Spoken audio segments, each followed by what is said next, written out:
Alhamdulillahirrabbilalamin wa bihi nasta'inu ala umuri dunya wa din wa salatu wassalamu ala asyrafil anbiya'i wal mursalin wa ala alihi wa sahbihi ajma'in amma ba'du. Alhamdulillah, pada malam hari ini kembali kita dapat berkumpul bersama dalam rangka memenuhi kewajiban kita talabul ilmi, di mana pada kesempatan malam hari ini kita bersama-sama memperingati Maulid Nabi Muhammad Sallallahu Alaihi Wasallam. Kenapa kita merayakan Maulid Nabi kita, Nabi Muhammad Sallallahu Alaihi Wasallam? Kenapa? Karena Nabi Muhammad kita mewujudkan rasa kegembiraan kita. Jadi dengan merayakan Maulid itu kita menunjukkan rasa gembira kita, rasa cinta kita kepada Rasulullah SAW. Kita kalau punya anak lahir nih, kita lahir punya anak, kita gembira kan? Gembira. Anak pertama lahir kita senang, kita gembira. Anak kedua begitu gembira, ketiga, keempat, terus anak lahir kita gembira. Ulang tahunnya kita peringatin, kita bergembira juga. Orang tuanya gembira, senang, anaknya apalagi senang dan bergembira. Bapak-bapaknya ngumpulin harta, kerja tuh, orang kita kerja ngumpulin apa? Duit. Kita kerja tuh, mau kerja apa aja?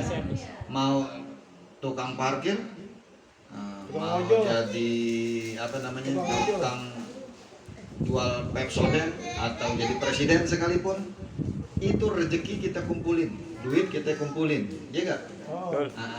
Kalau udah kumpul kita senang nggak tuh? Senang kita kumpul. Jadi kita kerja, apa yang kita kumpulin itu ada hasilnya tuh, kita kumpulin, bukan ngumpulin utang, tapi ngumpulin pendapatan, itu kita senang. Jadi ngumpulin berupa karunia, nikmat, ditambah nikmat, kita bersyukur, kita senang.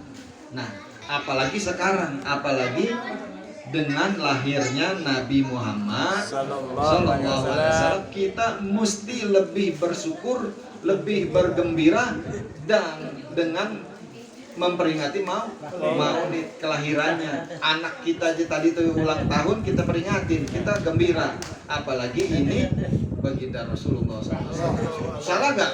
Nggak salah. Kenapa nggak salah? Karena memang ini perintah. Bukan kesalahan, bukan suatu kesalahan kita merayakan Maulid itu. Ini diperintahkan. Apa dalilnya? Allah berfirman, langsung Allah yang berfirman. Qul bifadlillahi wa birahmatihi fabidzalika falyafrahu huwa khairum mimma yajma'un. Qul bifadlillahi, katakanlah dengan karunia Allah, wa birahmatihi, dan dengan rahmatnya, fabidzalika falyafrahu, maka hendaklah kalian bergembira. Huwa khairum mimma yajma'un, dengan karunia, dengan rahmat Allah itu lebih baik dari apa yang kita kumpulkan tadi tuh, ngumpulin anak, ulang tahun, ngumpulin harta, semua yang kita kumpulin itu lebih baik. Ya, kita bergembira dengan karunia ini, dengan dua ini. Pertama, karunia dan rahmat. Karunia Allah, bifadlillah. Apa itu fadlillah? Karunia Allah. Karunia Allah itu Al-Quran, ilmu, agama. Islam itu karunia, nikmat yang paling mahal, yang paling indah, ya kan? Ya, betul. Ya. Inna min na'imid dunya yakfikal Islam nikmatan. Sekian banyak nikmat yang paling sempurna, nikmat yang mencukupi kita, ia adalah nikmat Islam. Jadi nikmat iman, Islam, Al-Quran itu yang dibilang kul bifadlillah, itu dengan karunia Allah. Wa birahmatihi, dan dengan rahmatnya. Apa rahmat Allah itu? Yang kita dengan dua sebab ini kita bergembira. Pertama karunia, kedua rahmat. Rahmat itu apa? Rahmat itu adalah lahirnya baginda Rasul. Maka kita diperintahkan dengan dua ini, dengan karunia dan rahmatnya, dengan Al-Quran, iman, Islam yang dibawa oleh baginda Rasul dan dilahirkannya Rasul. Kita memperingati ini dengan ungkapan rasa gembira, itu diperintahkan. Fal yafrahu, maka bergembiralah kalian. Jadi bergembira dengan dibacakannya maulid diiringi dengan hadroh. Di situ dibacakan riwayat-riwayat Nabi, Nabi lahirnya, Nabi wafatnya, anak-anak Nabi semua diceritakan. Dan kedua ini lebih baik dari apa yang kita kumpulkan. Wa huwa khairum mimma yajma'un. Itu dalilnya bahwa kita bergembira atas karunia dan rahmat. Kenapa rahmat? Dan semua rahmat, rahmat Allah, karunia Allah yang teramat besar adalah baginda Rasulullah SAW, sebagaimana Allah tegaskan, wa ma arsalnaka illa rahmatan lil alamin. Tidaklah aku utus engkau ya Muhammad. Jadi Nabi Muhammad diutus sebagai apa? Sebagai rahmat. Jadi Nabi Muhammad nggak diutus, niscaya nggak ada alam raya ini. Jadi itu suatu nikmat, suatu rahmat. Maka wajarlah kalau umat Islam itu bergembira.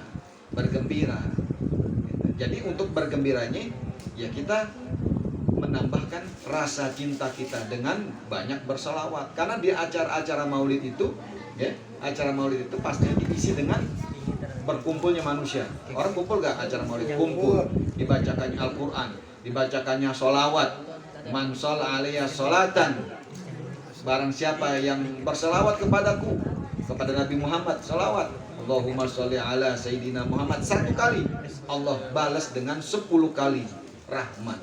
Diangkat 10 dosa-dosanya, kejahatan-kejahatannya.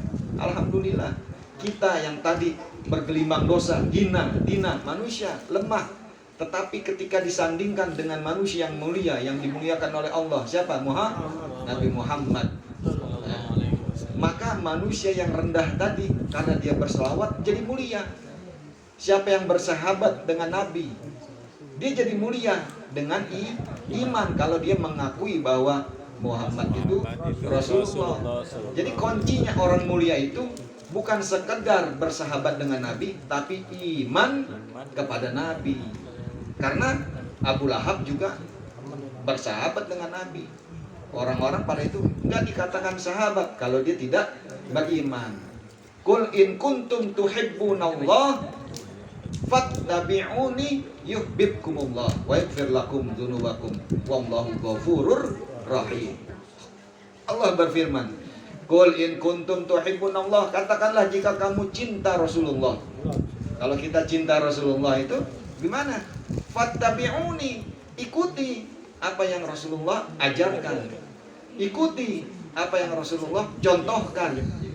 Jadi orang Arab saat itu juga mengenal Rasulullah, mengetahui Rasulullah, dan dia juga mengetahui Allah. Bahkan kalau sumpah, wallahi. Itu orang-orang musyrik, orang-orang kafir bersumpah dengan nama Allah.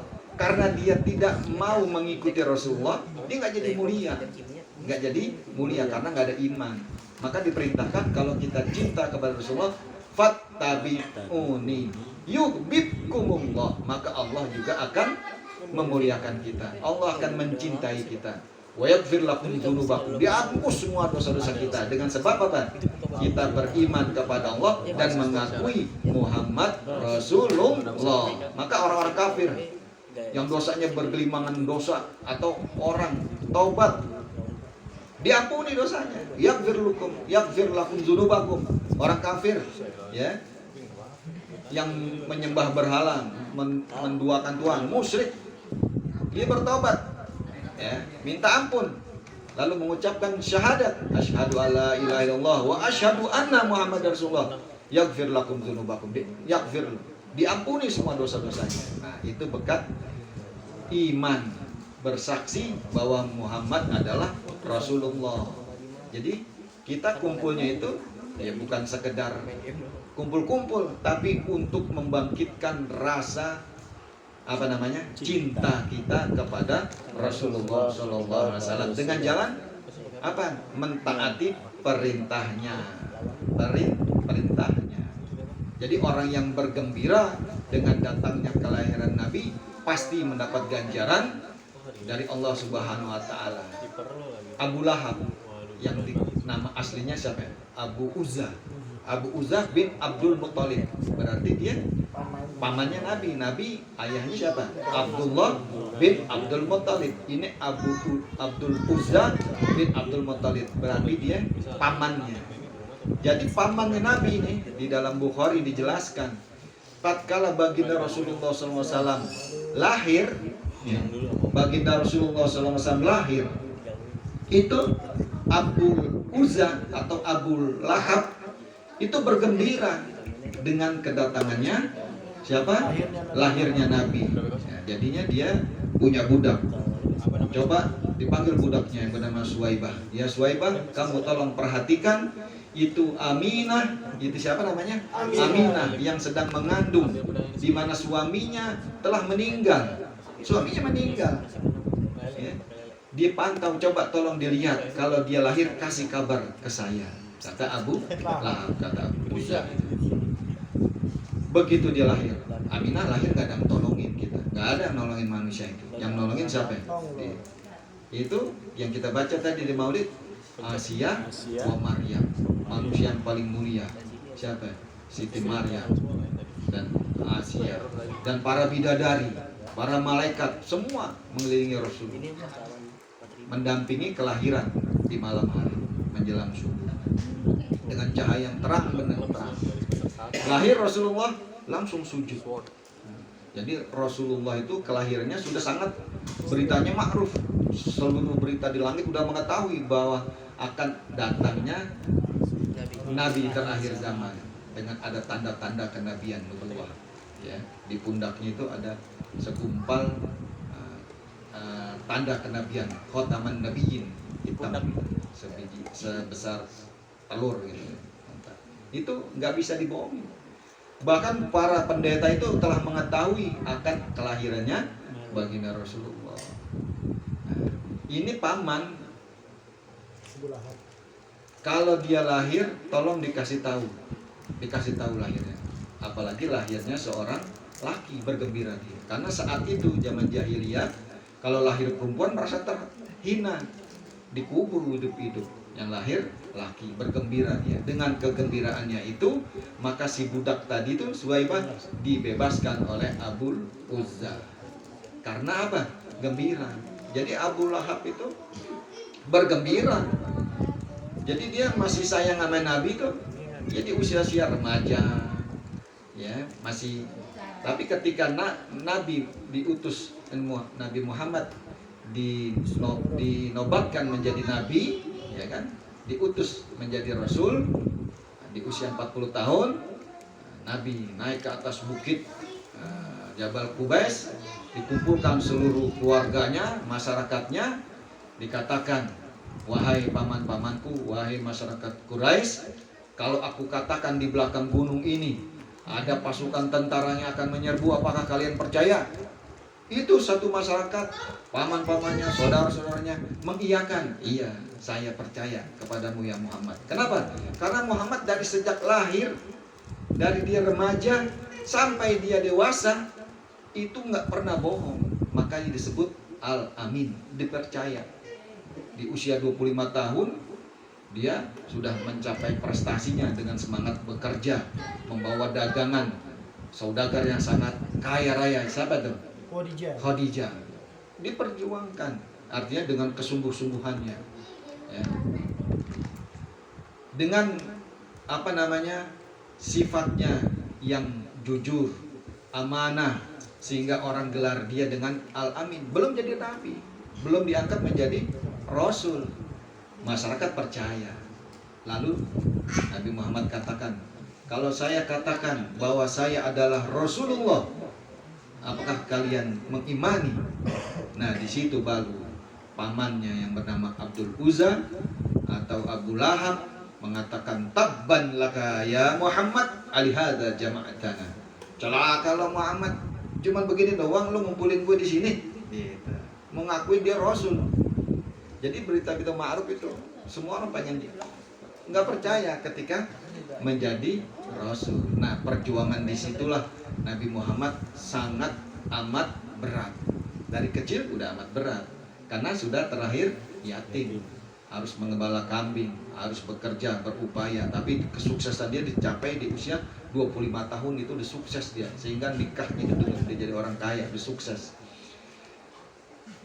Di usia 40 lah Nabi Muhammad menjadi Rasul, dan banyak pertentangan atau tentangan atau halangan dari siapa? Paman-pamannya sendiri. Maka Abu Lahab beserta istrinya ya selalu menghalangi istrinya tuh bawa kayu bakar. Di surat Tabbat yada Abi Lahabib wa tab, itu memfitnah istrinya bahwa Nabi Muhammad itu membawa berita bohong, menggila segala macam, sehingga dakwahnya dipendam. Dakwahnya supaya enggak berlanjutan. Maka Abu Lahab dengan sifatnya yang buruk sangat membenci Nabi Muhammad SAW, menghalangi dakwahnya. Maka ia langsung dicap oleh Allah Subhanahu Wa Taala, Tabbat yada Abi Lahabib wa tab, celaka engkau ya Abu Uzza, Abu Lahab ya. Jadi masuk ke dalam neraka gitu. Jadi jaminannya udah pasti dipastikan dia masuk neraka. Tetapi Abu Lahab dengan sebab bergembira dengan lahirnya Nabi, diringankan setiap hari Senin siksanya. Apalagi bagaimana dengan kita yang selalu berselawat kepada Nabi, menjalankan perintah Nabi, mencontoh perihal Nabi. Nah, itulah peringatan Maulid. Intinya kita bergembira menyatakan kecintaan kita kepada Rasulullah SAW dengan tujuan apa? Untuk apa? Untuk mentaati Rasulullah dengan segala perbuatan Rasul, sunnah Rasul. Jadi orang memperingati itu untuk diingatkan, karena orang tuh bulan itu pasti lupa. Karena yang kita gunakan kan bulan Januari, Februari, Maret, April, Mei, Juni, Juli, Agustus, Desember. Orang nggak gunain tuh bulan Muharram, Safar, Rabiul Awal. Maka datang bulan Rabiul Awal diingetin bahwa Rabiul Awal itulah lahirnya Nabi. Diingetinlah supaya dia nambah cinta kepada Nabi. Maka dirayakanlah peringatan yang namanya Maulid Nabi dengan tujuan untuk memperbaiki akhlak kita. Innama bu'istu liutammima makarimal akhlak. Semoga dengan waktu yang singkat ini, pertemuan kita ini, bukan kita hanya bergembira semata secara zahir, secara fisik kita, tapi kita haruslah secara batin mengadai peningkatan kepada Allah dengan meningkatkan iman kita kepada Allah Subhanahu Wa Taala, yaitu semaksimal mungkin menjalankan apa yang Rasulullah perintahkan dan menjauhkan dari apa yang dilarang. Assalamualaikum warahmatullahi wabarakatuh.